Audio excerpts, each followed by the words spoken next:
குறவர் சமூகத்தில் பிறந்தவர்கள் எத்தனை ஐஏஎஸ் அதிகாரிகள் இருக்கிறார்கள், எத்தனை படித்தவர்கள் இருக்கிறார்கள், எத்தனை பட்டம் பெற்றவர்கள் இருக்கிறார்கள், எத்தனை காவல்துறை அதிகாரிகள் இன்றைக்கு குறவர் சமூகத்தில் இருக்கிறார்கள். தமிழா பாண்டியன் அவர்கள் உங்களுக்கு தெரியுமா?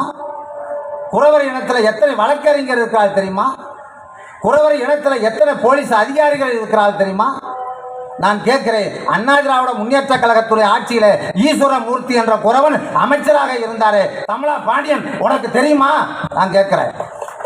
அண்ணா நம்பி எம்ஜிஆருடைய காலத்தில் ஒரு குறவன் பாராளுமன்றத்தினுடைய உறுப்பினராக இருந்தாரே, எம்ஜிஆருக்கு தெரியாதா குறவன் திருடன் என்று, குறவன் கொலைகாரன் என்று?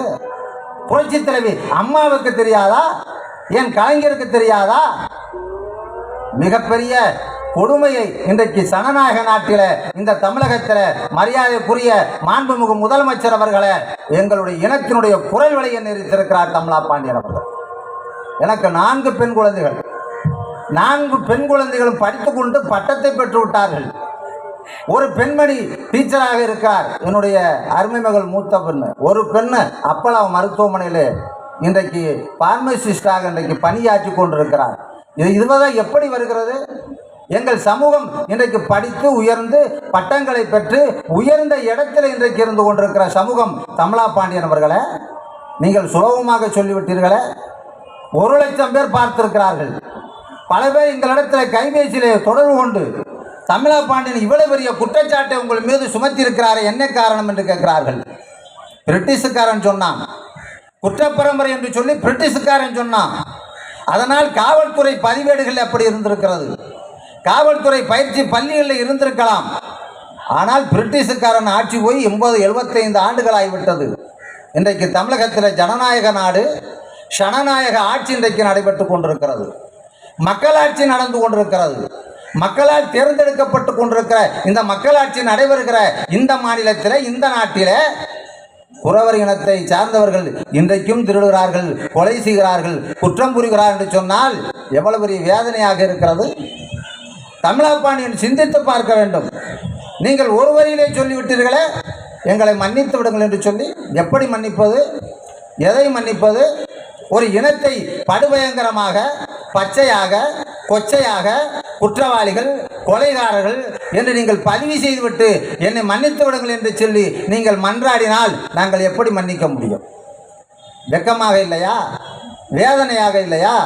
எண்ணி பார்க்க வேண்டும். இந்த சமூகம் என்பது சாதாரணமான சமூகம் இல்லை. இதிகாசத்தில் இந்த சமூகத்துக்கு இடம் உண்டு, இலக்கியத்தில் இந்த சமூகத்துக்கு இடம் உண்டு, புராணங்களிலே இந்த சமூகத்துக்கு இடம் உண்டு. நான் ஒரே ஒரு கருத்தை மட்டும் சொல்லிவிட்டு விடைபெறலாம் என்று கருதுகிறேன். புராண கதை எடுத்துக்கொண்டோம் என்று சொன்னால், அஞ்சனை தேவி, ஆஞ்சநேயருடைய தாயார் அஞ்சனை தேவி. அஞ்சனை தேவிக்கு நீண்ட காலமாக குழந்தை இல்லை. குரத்தி இடத்துல சென்று குறி கேட்கிறார். இது புராண கதை, புராண வரலாறு. குரத்தி இடத்திலே சென்று குறி கேட்கிறார் தமிழா பாண்டியன் அவர்களே. குரத்தி இடத்துல சென்று குறி கேட்கிறார். அப்போ அந்த குரத்தி குறி சொல்லுகிறார், நீ காட்டுக்கு சென்று தவம் இருக்க வேண்டும் என்று சொல்லுகிறார். காட்டுக்கு சென்று தவம் இரு, உனக்கு வாயு பகவான் மூலமாக உனக்கு குழந்தை பிறக்கும் என்று சொல்லுகிற வரலாறு உண்டு. அதுபோல அவர் காட்டுக்கு செல்கிறார், தவம் இருக்கிறார். ஒரு திரவம் உள்ளே போகிறது, அஞ்சனை தேவி கர்ப்பம் அடைகிறாள், ஆஞ்சநேயர் பிறக்கிறார் என்ற ஒரு புராண செய்தி இந்த குறவர் இனத்துக்கு உண்டு. ஆக முருகப்பெருமானுடைய வள்ளி எங்கள் குலத்தை சார்ந்தவர். ஆக முருகனுக்கு கண்ணு கொடுத்த கூட்டம், முருகனுக்கு பொண்ணு கொடுத்த கூட்டம், சிவபெருமானுக்கு கண்ணு கொடுத்த கூட்டம் இந்த குறவர் கூட்டம் தமிழா பாண்டியன் அவர்களே. இது குற்ற பரம்பரை அல்ல, தெய்வீக பரம்பரை என்பதை நீங்கள் உணர வேண்டும். இது குற்ற பரம்பரை அல்ல, தெய்வீக பரம்பரை. வேண்டுமானால் எங்களை அடுக்கி இருக்கலாம், ஒடுக்கி இருக்கலாம் பிரிட்டிஷுக்காரனுடைய ஆட்சி காலத்தில். நான் பச்சையாக சொல்ல வேண்டும் சொன்ன ஒரு காலத்தில் கிராமத்தில் சொல்லாடல் உண்டு, குறவனுக்கு மறவனுக்கு தாண்டா சிறை அப்படின்னு சொல்லுவாங்க.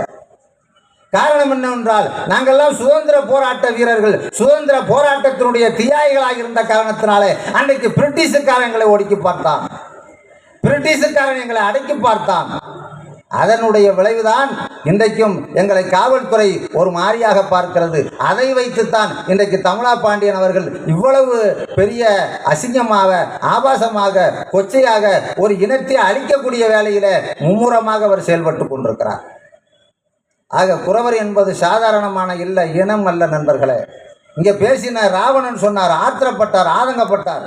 வேதனைப்பட்டார். நாங்கள் கொலைகாரனாக இருந்தால் என்ன நடந்திருக்கும் என்று பாருங்கள் என்று சொன்னால், நாங்கள் அப்படிப்பட்டவர்களை, இது மகாத்மா காந்தியினுடைய தேசம். அறவழி போராட்டத்தில் ஈடுபடக்கூடியவர்கள் குறவர்கள். எங்கேயும் அத்துமீறியதாக வரலாறு இல்லை, எங்கேயும் அதிகமாக பேசினதாக வரலாறு இல்லை. ஆகவே குறவர் இனம் என்று சொன்னால் இது தெய்வீக பரம்பரை. குறவர்கள் என்பவர்கள் இன்றைக்கு அரசியல் அதிகாரத்தில் இன்றைக்கு ஒரு முன்னெடுத்து செல்கின்ற இந்த சமுதாயத்திற்கு தமிழா பாண்டியன் போன்ற பத்திரிகையாளர்கள், தமிழா போன்ற பாண்டியனை போன்ற பத்திரிகையாளர்களுக்கு கை கொடுக்க வேண்டுமே தவிர எங்களை களங்கத்தை ஏற்படுத்தக்கூடாது என்று சொல்லி என்னுடைய உரைக்கு திரை போட்டு முடிக்கிறேன். நன்றி, வணக்கம்.